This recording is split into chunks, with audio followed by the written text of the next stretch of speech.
Good morning. This is the Quad Drone Lab's daily briefing for March 13th, 2026. So what's driving the drone industry today? We're looking at three major keywords.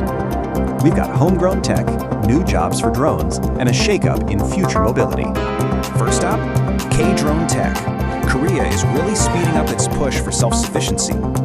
A huge piece of this puzzle is the flight control. For anyone new to this, it's the drone's brain.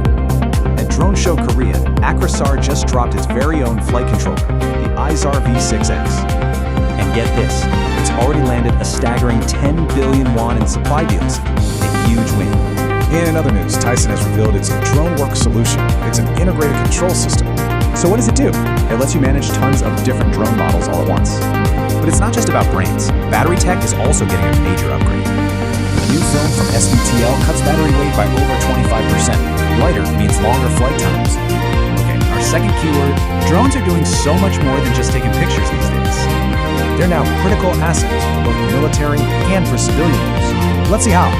On the defense side, ROK and U.S. Marines recently held joint drills using recon and FPV drones. And for civilians, check this out.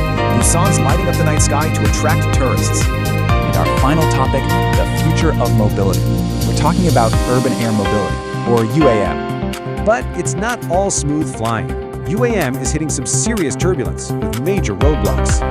Still, the government is playing the long game with projects like the Gimpo Airport Innovation Hub. That's a wrap on our main headlines. Now, before we go, a quick note from us. As you know, this drone news briefing is something we put together for you every single day. To keep getting these daily updates, you'll need to join the Quad Drone Lab channel membership. And for a deeper dive on anything we talked about today, check out our official blog. Thanks for tuning in. We'll leave you with a question. Can local tech make K-drones #1?